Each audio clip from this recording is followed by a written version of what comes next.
Power Hour webinar series, your bi-weekly dose of insights and learning for accounting professionals with co-host Dan DeLong, and along with Matthew Fulton, we're here to explore the latest in the industry, QuickBooks, and integrations that matter to you. For more details on the series, visit qbpowerhour.com. Before we get started with the main content, we want to cover a few housekeeping tips. Any handouts or resources mentioned today will be provided for download, so no frantic note-taking required. If you miss anything or want to revisit a section, don't worry. Video and audio replays of this session will be available after the webinar. For everyone joining us live on Zoom, please use the Q&A panel for content-specific questions so we can address them directly during the session or follow up after the session. If you've got general comments or want to chat with your fellow attendees, use the chat feature. We love seeing your thoughts and reactions. Welcome. We'll get started shortly. Before we begin, here's how to earn continuing professional education credit for attending this session. There are no polling questions or attendance checks. Instead, you will demonstrate your knowledge by taking a brief multiple-choice quiz using the Earmark app. Visit earmark.app in your web browser. You can also download the mobile app by scanning the QR code on the screen. Log in, or if you're new, create your free account. Be sure to use a valid email address because that's where we'll send your course completion certificates. From the home screen, scroll down to find the course. You can also tap the magnifying glass icon to search for the course. Tap on the course artwork, then the Enroll button. On the Course tab, you'll find the recording and quiz questions. Complete the quiz to earn your CPE certificate. It takes us a few days to create the course on the app, so if you are attending this session live, please wait a few days. We'll email you a link to the course when it is ready. If you have questions or need help, email us at support@earmarkcpe.com. And now, on to the event. Well, there we go. No, not again. No.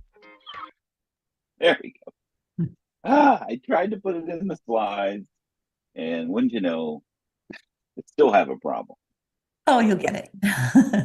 I will get it eventually. Well, welcome everybody to another QB Power Hour.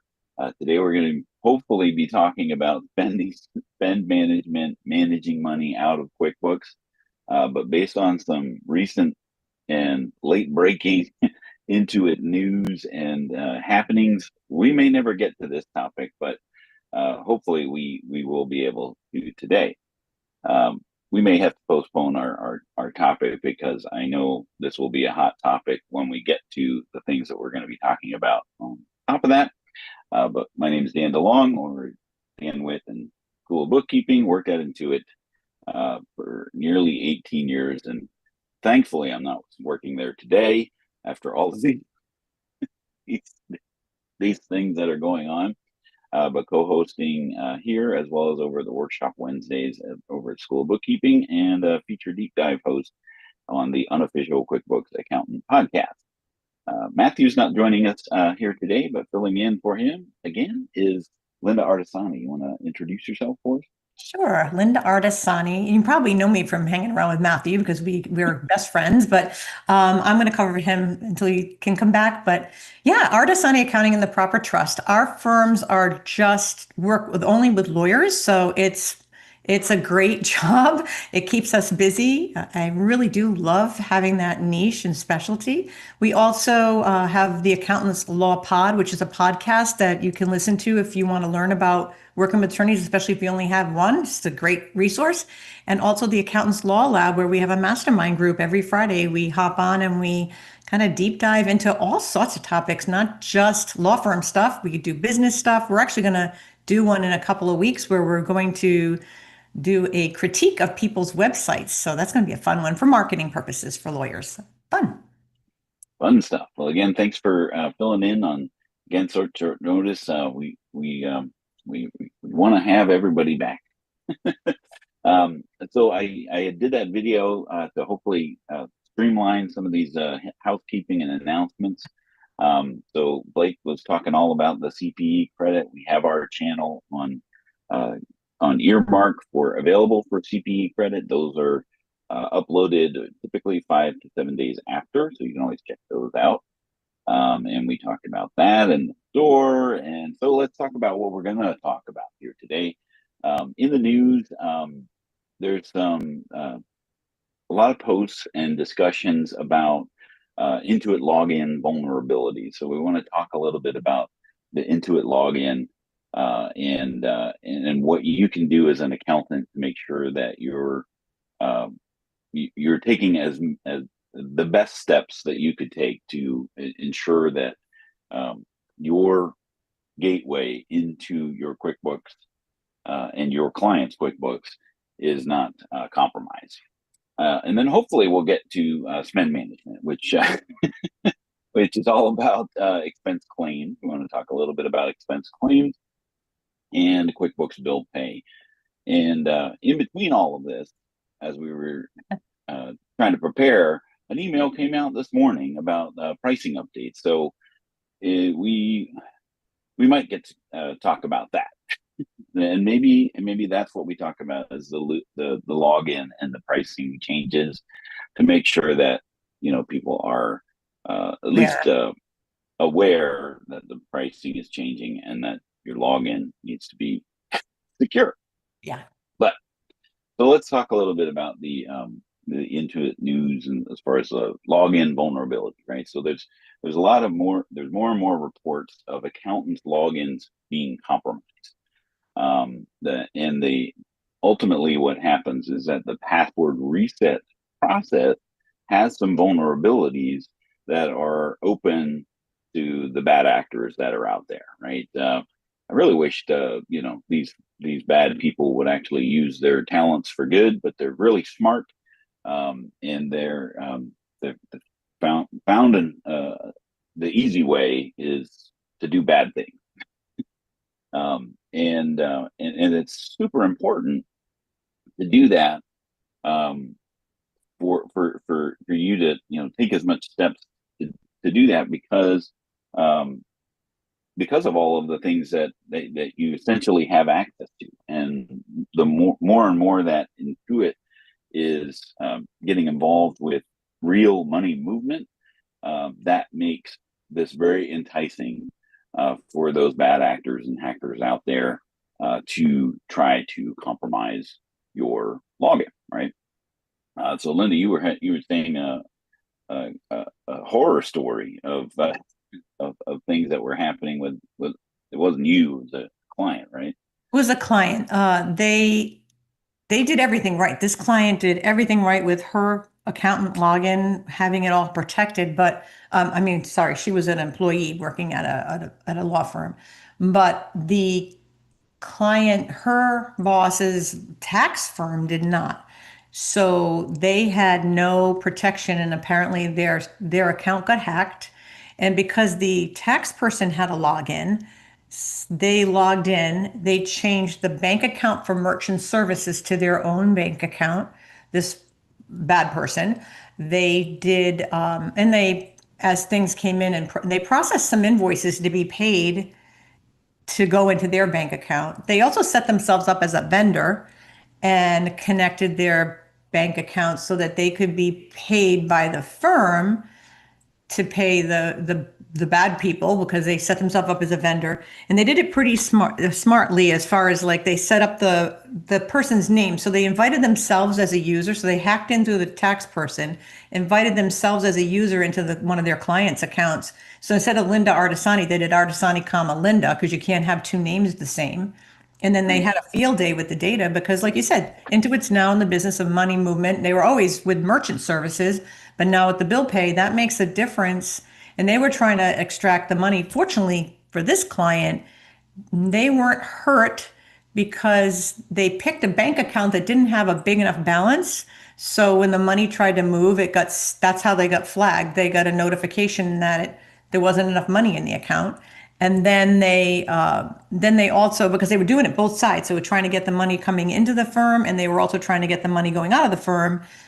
They also had like that ACH next day where you paid extra fee. So the money got clogged into that pipeline where it never reached them, and they had to report it to Intuit. Intuit was helpful-ish, but they had to deal with the merchant services account, merchant services team, which it's not the same as the team Dan used to be on, where it's a little more difficult to get things explained and through, but it was really horrifying for the client. And you think you're doing the right thing, like I'm protecting my clients. I use the pass key, which I thought was great, instead of having to type get the bank code and through my phone and all that. But you don't think about it that also the tax person's an invitee on the accountant's login, and that's another vulnerability. And the tax firm might not have that set up in their account. So I guess it's a question we should all be asking. Yeah, well, I mean, the in your particular situation, it was a client who got Yes. compromised. Yep. But imagine your login being compromised. Now, all of your clients are accessible to that login, and the same thing can happen, right? They can log in as you, access all of your clients, and do exactly the same thing. So it's essentially now you are now the tip of the iceberg. You're the conduit, right? You're the conduit to all these clients. And if you have over 100 clients like Sarah and I do, that's a lot of people. That's scary. Right. It really is.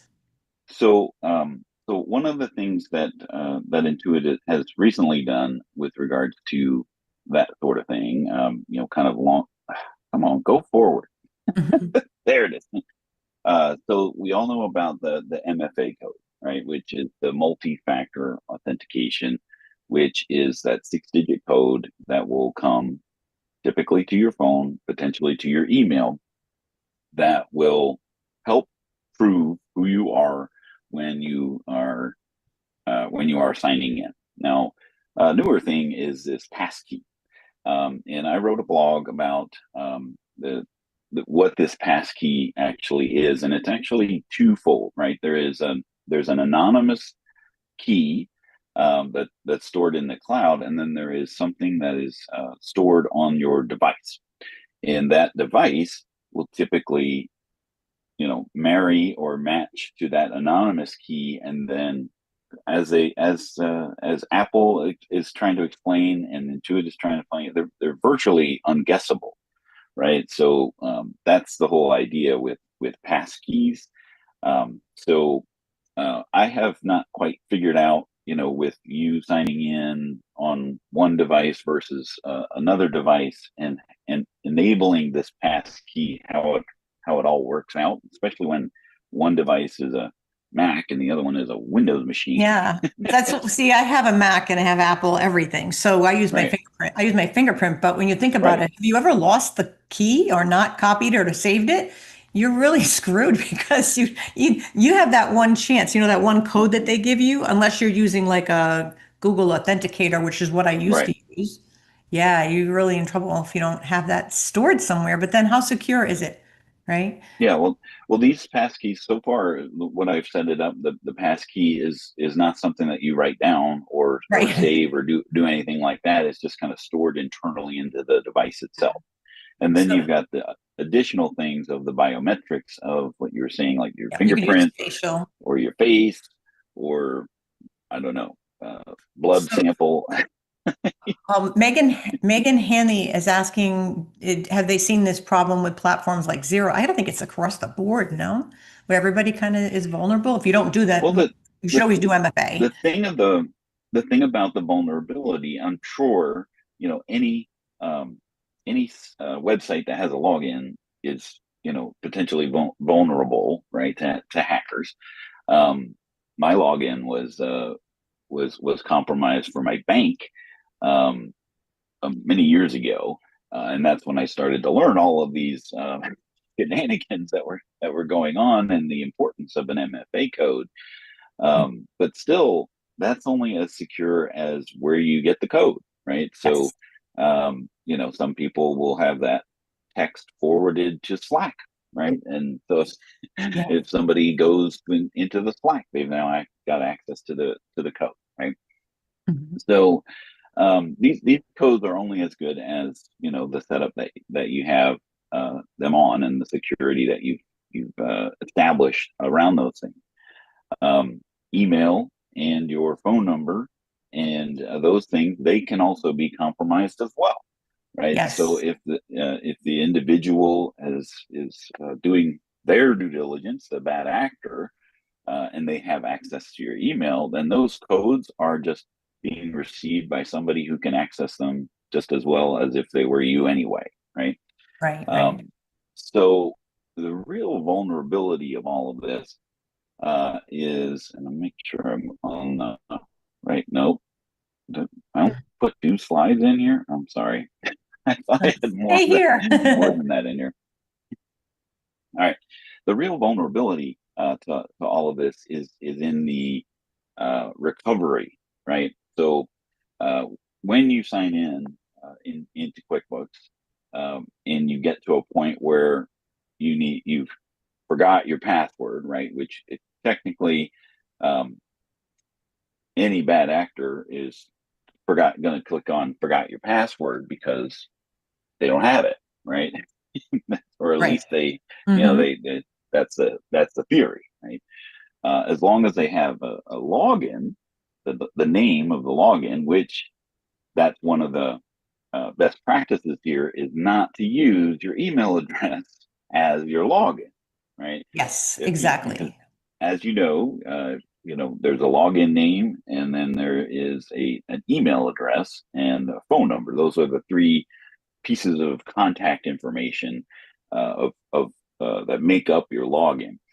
And I'm putting in the chat here a prior QB Power Hour that we talked about the whole thing about logins and how you manage your logins going into camps or the account portal. There's so many places, because I wanted to change my email with Intuit that I had from a long time ago, and I reached out to Dan Luthi, and he sent me the list of all the places you have to update, and I just said, I'll just keep the email. I took the lazy route, but I think when you're do you think, Dan, that we should change our password like every quarter, like the banks require you to do with Intuit? I mean, it's financial stuff, right?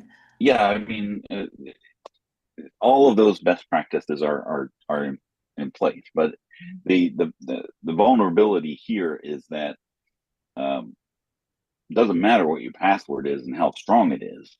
If there is a way to recover said password and reset said password that has a vulnerability, then it really doesn't matter how strong your password is. It really doesn't matter if you have a passkey set up. It really doesn't matter if you have an MFA code sent to you, as long as somebody can change your password, right?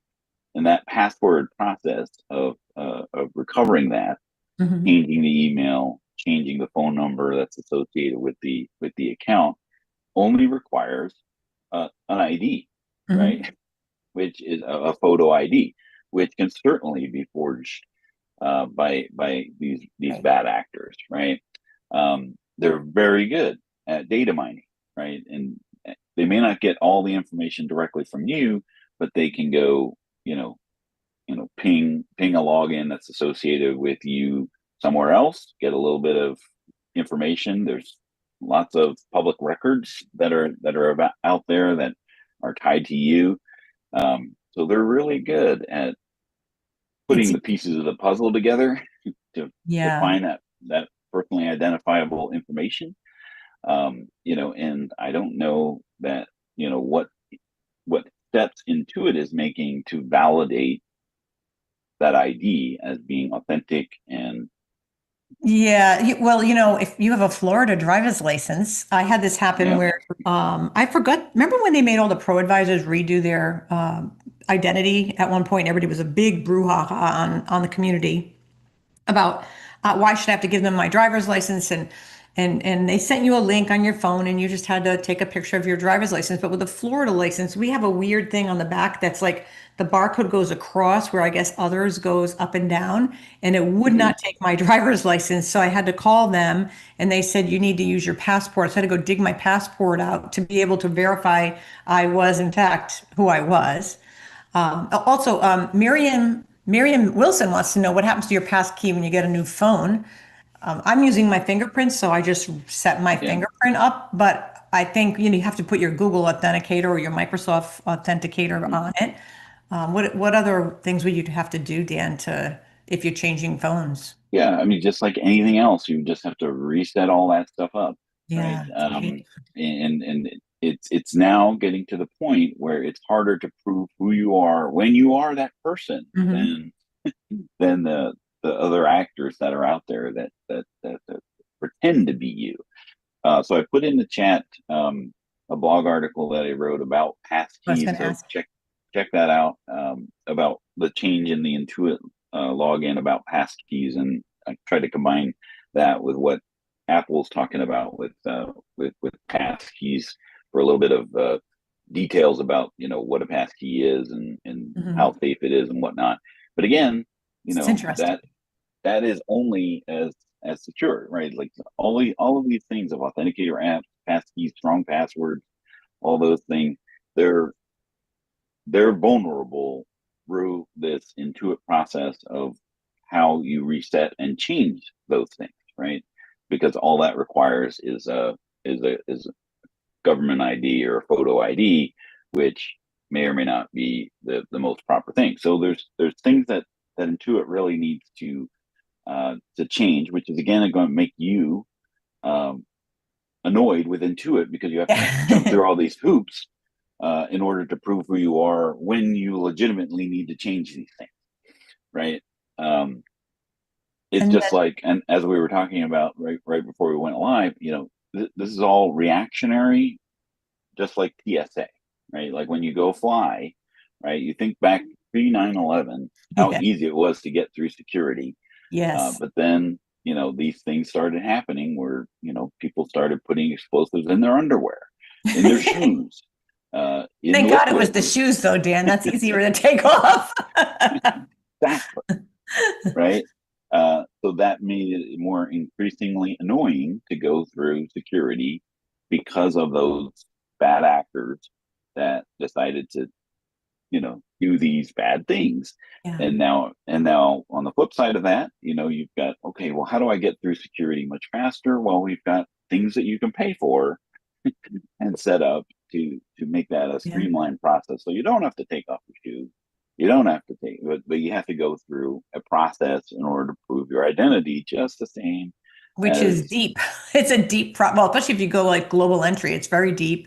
But as you mhm, said, you went, and it happens here in Florida, you get in the line and all the old people have done pre-check and that line's longer than the other line. And you're like, well, why did I do that? I just get in the other line, take my shoes off. But right. um, If everybody's in the express line, how fast is the exactly. express line? It is faster though, because you don't have to do that. Roberta Exactly. Holloman's asking, where do you change your unique name instead? And where do you change to a unique name instead? So where are you Yeah. changing your login with Uh, Intuit? so you would sign in to the account sign in, which is quickbooks.com/accounts or accounts.intuit.com. Either one. I mean, there's a multitude of ways to do that. But once you're signed into the Intuit account screen, and I'm not going to show this to you because that would make Right. me vulnerable because now I'm streaming this on Facebook. Um, but you log in there, and then there will be a section that will have the user ID, and then you can change that. And then there is the email address that you can update that, right? Um, and then the next thing, right, is all about this. Well, what if you do get compromised, right? Now you're blocked out of your work essentially because you have no way to get into your login while this is all being sorted out. So there's a good best practice of making a backup login into QBOA. And there are ways like, well, when you say, hey, I don't have access to another email, you can create, if it's most web-based emails like Google, email, Outlook-based emails have the ability to create a +1 or a +2 or a plus whatever you want to call it, anything that you put after your regular login, whether it's Linda Artesani at artesaniaccounting.com. If you put Linda Artesani +1 or Mhm. Linda Artesani plus QBOA or anything that you put after the plus sign, that email address is unique to the login server. So that to Intuit, that's a unique email address, but in reality, that email gets automatically forwarded to your home, to your regular email address. So that gives you a secondary login. You give it full access to your firm, right? It's not the primary email or primary user, but it's full access. So at least you can access all the clients. You're able to sign in while your other email or your other login is getting, sorted out with all of that stuff. When you were with Intuit, Dan, did you have, were you ever involved in when there's a conversation about the owner died?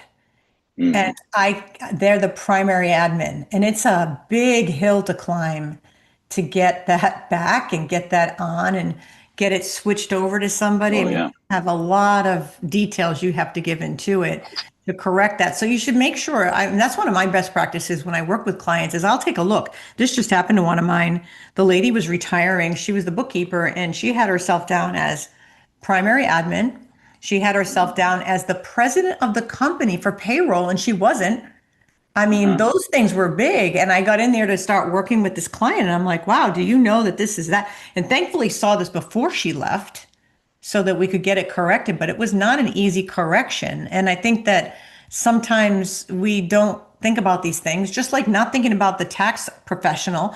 They only need to be in the file briefly, right? At the beginning of the year or whenever they're doing the taxes, maybe kick them off every year and then put them back on. That kind of takes away some of that exposure for the client, opens up a seat for your firm. If you have two people, like me and Sarah, always competing for who's going to get the file and be in charge of, adding the team. But that's basically how this person got themselves in, was they added themselves to this tax person's team and then added themselves to all the files, because it's really a wide open book there when you get in to that level, if you don't have those protections in place. And I mean, security is such a big topic.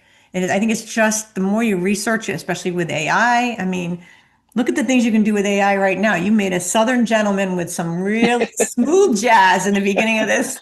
Who said power, but you set that up and you do all these things really quickly. And it's almost frightening that they can take, if we have a lot of video of ourselves, they can take your video, they can take your voice, and they can do a lot of things. So, I mean, you just want to do the best you can for your clients and protect them as best you can. There's not a lot we can do on their side, but I think who here hasn't had a client you can put it in the chat that sent them their own personal login to their file instead of adding you as an accountant. I mean, we get them sending us bank information sometimes, and it's like, oh my God, did they just send me everything I needed to hack their bank? Yes, they did. So, I mean, that's the stuff we have. Guy text me his credit card, like a picture of his credit. Oh, no. It's like, no, don't do that. What are you doing? It's incredible. But So Leslie says she changes her password monthly. God bless you. That is amazing. Should she change her login too? I don't know about that. No, just I mean, the main thing here is that it's real easy to guess these things if your login name is your email address, right? So that's a good best practice. Put something that only as the login name, so that this whole problem or this exposure of the vulnerability of resetting your login is a little bit harder, right? So making it harder for people to be dishonest is always a good idea. It's just the same reason that you lock your doors even though you feel like you're in a safe neighborhood, right? Exactly. So those things, and then I put a link in here for to send feedback. Because we always understand that feedback is something that can, squeaky wheel gets the grease. And knowing that this is a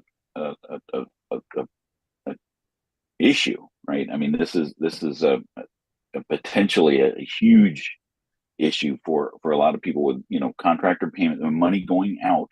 Now that spend, okay, we'll talk a little bit about spend management because there's bill pay, there's vendor payments. There's a lot of ways for that money can go out of QuickBooks and subsequently real bank accounts. It's much harder, to send an invoice and those types of things and change the merchant account number. It's real easy to, go in there and set themselves up as a vendor or contractor, create a bill for themselves, and then, especially when those things are already set up. And that's one of my biggest concerns of, Intuit getting into the bill pay scheme, is now there's real money being moved. And to answer somebody else's question about Xero, right? And we talked about it with Sarah last time, is that, they don't have a built-in way, right? So their integration into the bill pay field is by integrating with accounts payable solutions. They have a deep integration with bill.com, but then there's all those others that are out there.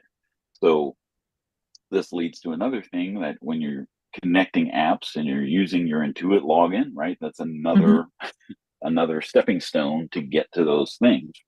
So another best practice there would be to set up different logins, set up a login with that company as well, and not rely on the Intuit login to get to those applications as well, especially when there's money movement involved. Those types of things. Well, I noticed Christina Lyons said that she found that when she changed her username from her email to something else, to just a name, she couldn't respond to reviews. She was able to respond to reviews when they changed it back. She doesn't know if there's a glitch in the matrix. But what's interesting too? So I still have this old legacy email that I have my Intuit account set up for. So every time I ask a client in our formal thing, like, please add me as an accountant, we have this long direction so that they know accountant user. And even though I tell them to put it towards the other email address, they always send it to the one that they came from. They don't read everything. And then I would think the same thing, right? That could happen if you're using a login like that. I don't know. And we talked about that on the Intuit account webinar that we did. That the ProAdvisor profile is like the only site or service that has that where you don't have this login and service. It's just somewhere in between, because it is associated with a person, and your login is associated with the person, as opposed to a service. Yes. So it's like QBO is a service, and merchant account is a service, and payroll is a service, and bill pay is a service, right? And all of those have a realm or a company ID that is a unique identifier, where ProAdvisor is the only void in that option that does not have a service or a company ID or something unique. So that may be why they were having that challenge when they changed their user ID, because that does kind of break things. I know my login or my ProAdvisor profile is attached to my personal email, because when I was leaving Intuit, didn't have a business established just yet. And, right. So I would know I wanted to start a ProAdvisor profile, and it got to my personal email, and I really can't change that at all. So when I get a spammy request from, somebody needing, QBO training, which is now another big issue, spam requests for profile, ProAdvisor profiles. Yes, that was a lot of that this year. And then you reply to them, they now have your email. Yeah. Right. So because that reply doesn't stay in the portal, it actually goes to them. So now they have the email. So Ann Lee said, we each need the ability to remove ourselves from client files. You should be able to do that if you go in. Well, you can remove yourself right from that main page on QuickBooks, where your company lists are. You can go to that little dots. Caveat: you have to be the primary admin of the firm in order to do that. Oh, well, that stinks. So that So you have to be. Oh, you have to be the primary on your side, not the client's Yeah, fault. You can not do, the okay, so primary that, admin of the okay. client. Yeah. So you have to be the primary to be able to get that list and be able to go in there and clean it up. But I've done that, and sometimes they come back. I don't know why. Yes. I've tried to get rid of, trying to get rid of the list of people. And then Lisa Pierpont says, I'm confused about the backup login in to QBOA. Should we set up Yeah. another user full access with a different email address like info at? Yes. Yes, you should.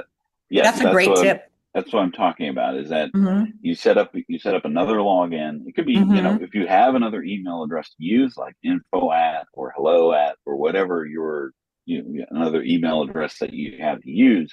And that's why I was saying that you can, if you have a Gmail address Yes. with the pluses, you could set up Yeah. an email address that is a user ID, different, but it will automatically get forwarded. All the communications get automatically forwarded to your main email. But if you have access to another email address, by all means, set up a Smart. full a firm user, a team member who is you, as a secondary way to get in. I am trying to sign in here just to kind of give a visual. Yeah. I mean, another screen.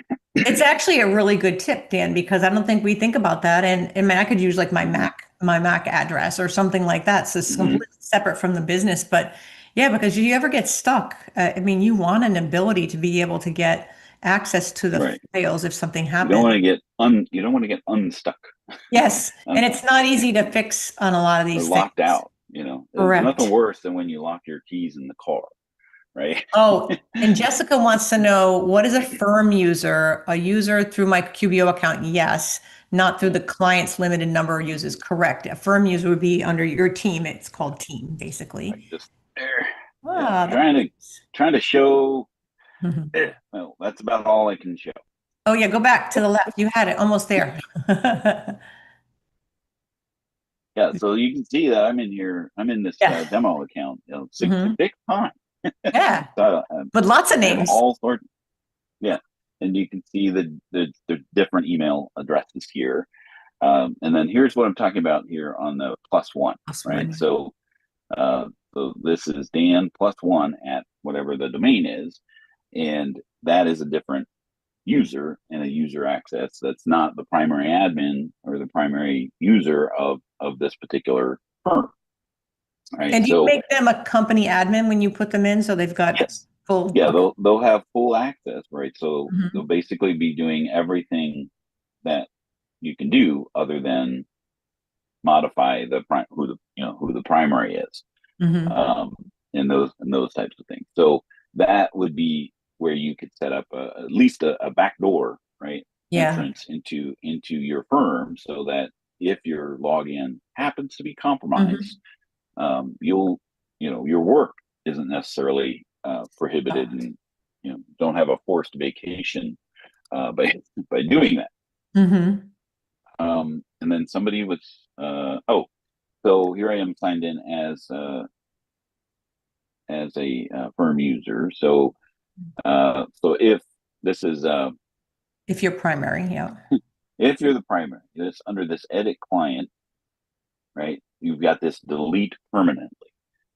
You have to be the primary admin of the firm, not of the company, in order to see this drop down option. So that's where you would be able to completely remove, and that actually does sever the connection between you and the user. And it kicks off your points. Yeah. does reduce your points, because they're no longer an active customer. But if they're not an active client anyway, why? Yeah, you want to take that exposure away. You don't ever want to. I mean, I had that happen once where, I had somebody attached from a long time ago, and I was kind of going through my list, trying to clean my list up, do like housekeeping. And I accidentally clicked on one that I didn't mean to log into, but I did. And I hurried up and got out because they weren't a client anymore. I'm like, I need to get that off. And I wrote to them and told them what had happened, and that I didn't do anything in the file. I happened to just log in because I clicked a name that was similar to another, and that I was going to remove them from the list. And then I subsequently did that. But I wanted them to know, in case they saw because I've had clients come to me when they've had a problem and they go, who is this person logging in that was working for me before and I don't know who this person is. I'm like, well, you go back to your old accountant and find out. But yeah. Okay, well, since we only have 20 minutes left and we're not going to talk about spend management, let's talk about next for time. the remaining time that we have here, the email that came out this morning about pricing changes. Now, I made a blog about desktop pricing, not even realizing that QuickBooks Online prices are changing as well. So I'll add that to the list of things to do. But here's a blog, and I believe I have it. I've shared it already. Yeah. But things about the desktop pricing and what's changing and what's coming, and biggest change is dealing about payroll in desktop. Right. So here's the general idea of what's happening. Oh my goodness. I just saw the bottom line. Sticker shock, right? Oh my goodness. All right. So Pro and Premier actively not being sold anymore, but existing customers can keep their subscription, assuming that they pay these prices, right? So you can see Pro, a single user, was $9.99 a year. It's only going up $50. However, the additional seat is going up $110 each. So Pro, you can have a maximum of 3 users. If you do have a Pro user with 3 seats, that's going to go up $50 plus $110 for each additional user. So that's now if they have a 3 user, that's now 200, and I'm trying to do the math here. Somebody I know has a calculator. $270. That's Don't ask me to $270 count a as an year accountant. just for a 3-user license of Pro, right? And that's Pro. Right, and then Premier is going up $70 for a single user, but $160 for the additional users, which can go up to 5 users.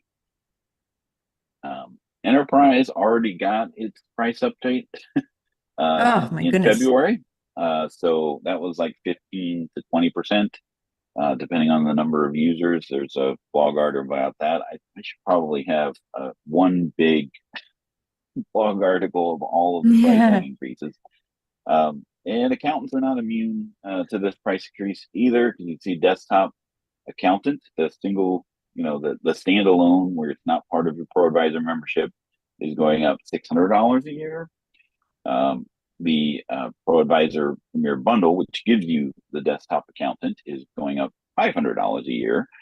So if you are a desktop add-on with the Premier Bundle, that's going up $500. And then the Enterprise Bundle, which includes Enterprise and Accountant Edition for Premier, is going up $800. So that is all taking effect October 1st. Well, at least they gave us some notice. As far as the renewal, right? It doesn't mean that you're going to get charged this on October 1st. Right. It's when your yearly subscription renews, whenever that is, that when the price increase will occur. And then we have the desktop pricing update. So the base fee, per employee charges are unaffected. So it's just the base fee of basic, enhanced, and assisted is going up. So assisted is going up $6 a month because it only bills monthly. Enhanced is going up $40 for the year, and basic, which is, I don't know why it's still around, but it's basically payroll without the form, is going up $30. Now, this is the biggest change. Yeah. So gold and platinum for enterprise includes enhanced payroll, and up until August 1st, there wasn't any per employee charges, but now after August 1st, there are. So from 1 through 9, it's $3 for each employee, and they calculate active employees if they got paid. So it's not like you have to go through your list and inactivate employees if they're not getting paid. They only do that based off of if they got a check during that month. But it's different than other tiered options like this, whereas 1 through 9, you will always pay $3 per paid employee. 10 through 29 is $2.50, and 30 through 90 is $1.50, and 100 to 219. I'm not sure why that number is it, but those go to $1. And lo and behold, if you have more than 220 employees, that 220th employee is free. Thanks. Well, but you'll still be paying for everyone up until that point. Right? Wow. So that's a huge difference. Yes. Which, we kind of saw that coming, right? I mean, I could, could have envisioned this from taking place. Things can only be free for so long before someone figures out what's going on here. And there was, I think in February, there was an alert sent out where you had to go in, and if you were an active subscriber and you had to accept the terms of the per employee, but they never told you the details. Well, now there's details, and through the form, they're giving you 30 days to figure things out. Now I put down here a little payroll fee calculator. Oh, so nice. Let's say I did all this morning with AI. Wow, that's cool. I like it. So let's say you have 50 employees and you're on Gold and Platinum. What would your monthly fee be? Hit the button. Come on. Oh, I'm in preview mode. Why? It's hard for us as accountants if we were doing the inclusive model from a long time ago that Intuit encouraged, where we paid their software and we paid their payroll. And then if they have a revolving door of employees, how do you count and add all the people that come and go and track all this stuff? And now, especially if there's extra employees, it's going to cost more for them. And you're going to have to factor that when you bill them, which is going to be extra work on you.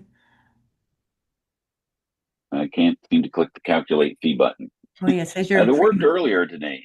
It's cool though. But yeah, so Diamond is a little bit different in that it is $1.50 per employee per pay period, right? So wow. and that was different regardless, right? Because they're using the assisted payroll in Diamond. Yes. There's no way to get Diamond in and use enhanced, and it was $1. So now it's $1.50. So it's basically gone up 50% for Diamond. So you can, here's an example, right? So if you pay 15 employees a month, the first are going to be billed at $3 each, $25. The next one will be billed at $2.50 each. So your total monthly at that point is $42. So that's what this calculator should do. I'll troubleshoot it a little bit after the webinar, and we'll figure out what's going on there. But you should be able to, put in the number of employees, choose the plan, and then hit the calculate fee. When you choose Diamond, another little pop-up will come up and ask you how many times during the month do you pay them, and then it will figure out the number for you. Leslie has a great question for you, Dan. Because I'm not going to answer it. It's a hot potato. I answered it in my mind, but QB Desktop and Enterprise Solutions is a mature software, meaning that the patches, updates, improvements are not happening. So what's driving the large price increases? Right. Well, it's not the logic. I mean, the logic isn't you're paying for new features. You're just this is how this is the lever that Intuit is pulling to make people uncomfortable, to have the conversation. Is it now time to move to QuickBooks Online? Right. Yeah. And then on the tails of all this, QuickBooks Online increased its prices as well. And this was also with August 1st. The new subscriptions after August 1st will have a new pricing increase. Simple Start is only going up $3. Hooray! Who uses that though? Really? I mean, it is not personal maybe, but yeah, Yeah. hooray. Yeah, I mean, as far as the feature set is pretty limited. Mhm. Essentials is going up $10 a month, Not too so bad. that's not terrible. No. Online Plus is going up to $115, so that was $99, so that's a $16 a month increase. But make sure you're sitting down. Advanced Yes. is going from $235, which is what it is today, to $275, so a $40 per month increase for online Advanced. Is Ledger So I got staying the same price too? QB Ledger, the Ledger is unaffected this wow. year. So and you have the option of doing annual, because the only way that you can purchase Ledger is through your firm bill. So it's either $10 a month or $120 a year. So you do have that option now to pay annually for your Ledger. Well, that got a Yahoo. Christy's asking about QuickBooks Desktop Enterprise Solutions that the client pays directly for. Do you know that price increase at all? I'm sure they're going to. Yeah, I have it on my blog here as well. So if you go check out the blog, Sign up for Dan's blog. You'll be in the know. Yeah, and where is it now? Let's see here. Oh, there's Matthew. Yeah, Matthew. There it is. The frustrated. Yeah, it's a great picture. Yeah. I saw that. I was like, that's a great graphic for this. So Enterprise, Silver, Gold, and Platinum. This occurred or was announced in February, which is typical. The Enterprise price increases happens in February, and then all the other desktop and updates occur in August or October. It really just depends on the time frame. So 15% for 1 through 5 seats and 20% for 6 to 30 for Silver, Gold, and Platinum. Diamond is a flat 15% increase across all seats. So it doesn't matter how many seats that you have in Diamond, it's 15% price increase. Yes, so that's all in there on that blog as well. You can change from, if you're paying monthly on Ledger, how to change to annual billing at all? You should be able to do that when you go into manage subscriptions. Mm-hmm. I don't know if you can change it, but I know that if you set up a new one, you have the option to pay with the annual. Julie's asking, can you cancel Ledger, then restart it later in the year? Like there must be a tax firm that's just using it for tax purposes. But I think if you do, you have to start over, right? Isn't that done when you close it off, or is it resurrected like you can with QuickBooks files? That should be a possibility, right? Mm-hmm. Because it is a QuickBooks Online subscription, mm-hmm. just like anything else. And when you cancel a subscription, you have it accessible as read-only for a year. So assuming that you pay for it 1 month and you're done with your write-up or whatever, and you're not adding new transactions, you can inactivate it, which will then put it in that read-only state. As long as it doesn't say it's actually going to get deleted and that date doesn't transpire, mm-hmm. or doesn't go past that date, then you should be able to pick it back up within that point. Cancel it again, you get another year, right? Yeah. Somebody was asking too, if is there any alternatives to QuickBooks? Well, that's what we talked last about week's show. Sarah, yeah. Yeah. Call Sarah. Yeah. But there is Xero, and they do raise their prices too, but not to the levels. But the products aren't exactly the same. So you really need to do your homework to figure out which product is going to work. But it's a great product too.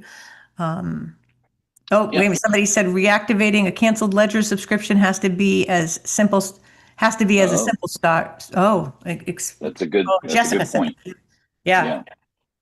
So, And if you're in it, Jessica like said, go someone ahead. said that if they're in a simple start, their client doesn't need to be in it. You could start a new file at the beginning of the year and just use, I mean, it's not that hard to start a new file, grab the balance sheet, start with the new balances. I mean, it is work, but if you're trying to Yeah. save your clients those pennies from simple start, it would work. It's just more work for you to get them in there.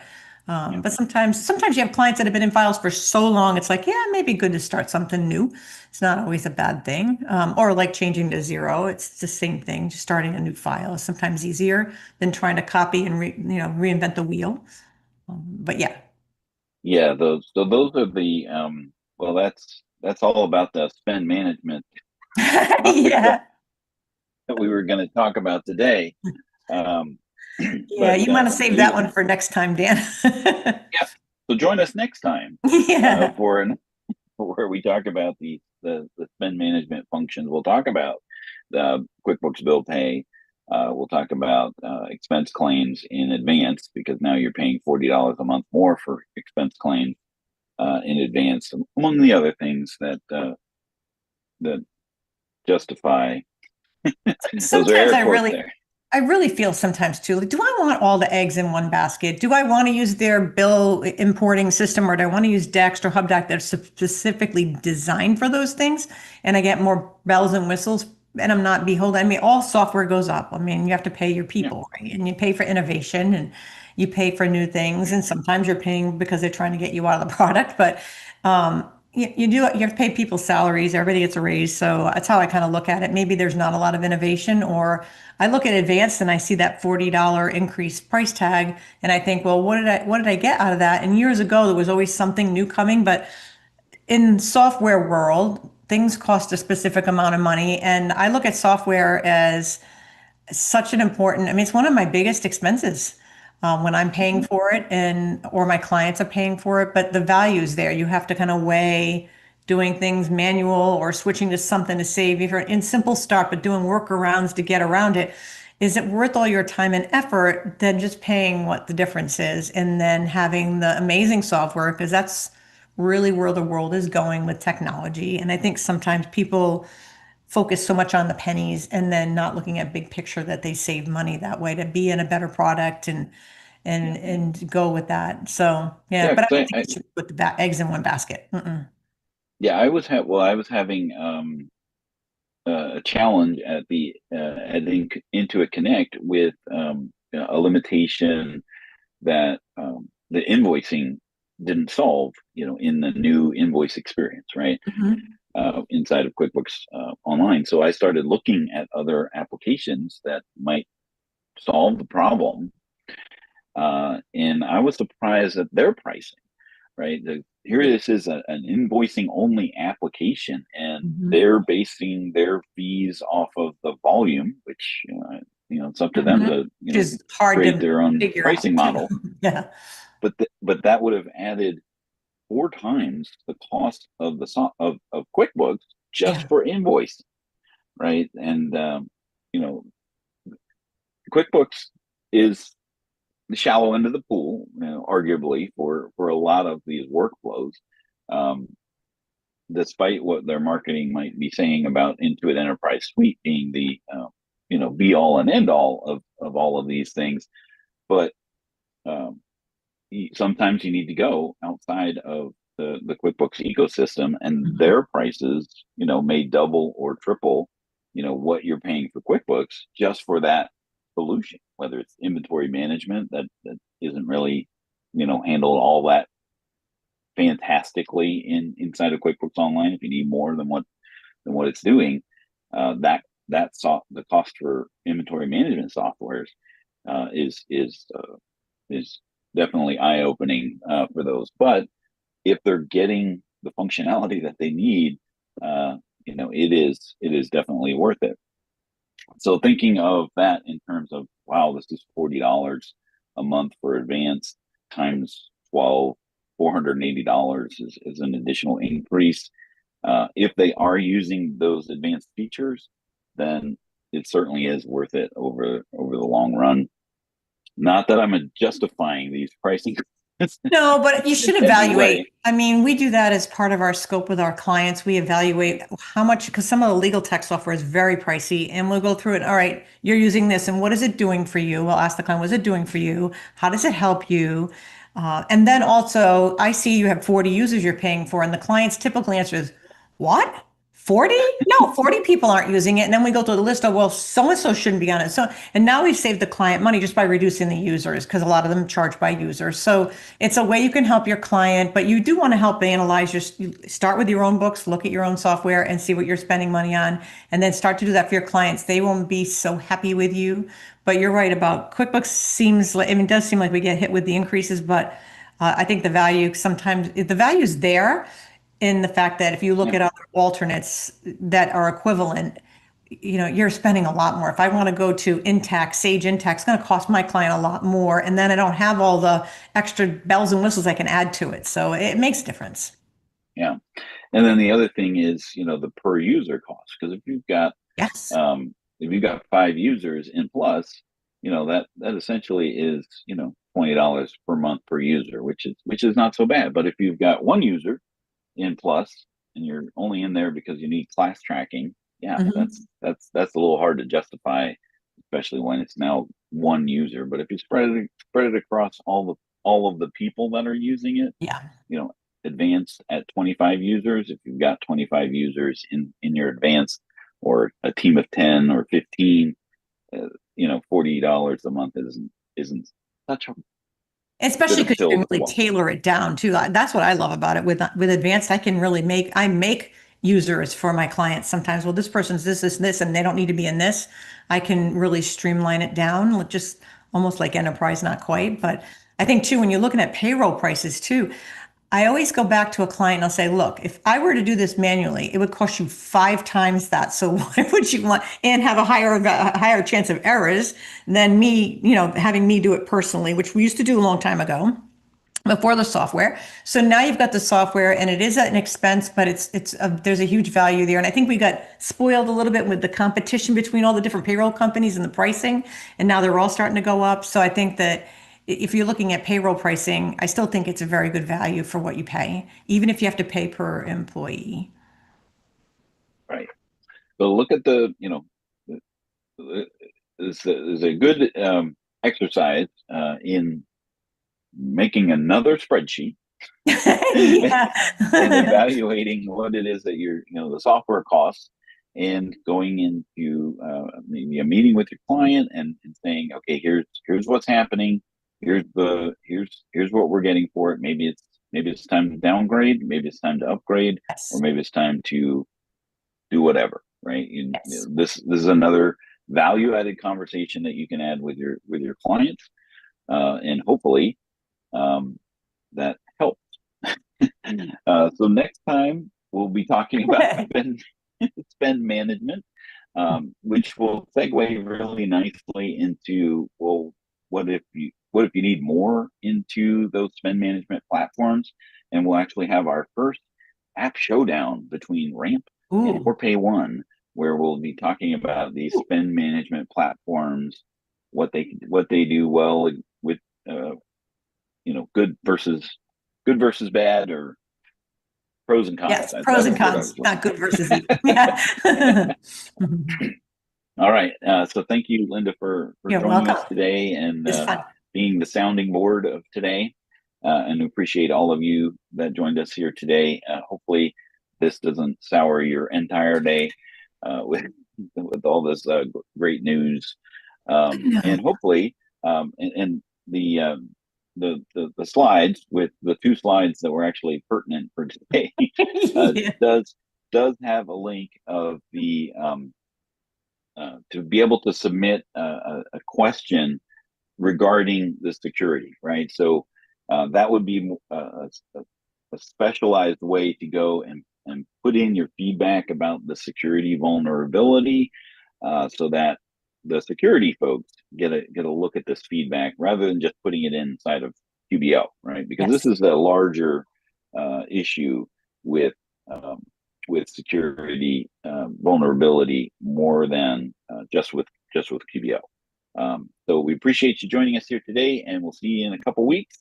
on the QB Power Hour, and hope everybody has a great day and a great week ahead. Bye, everybody.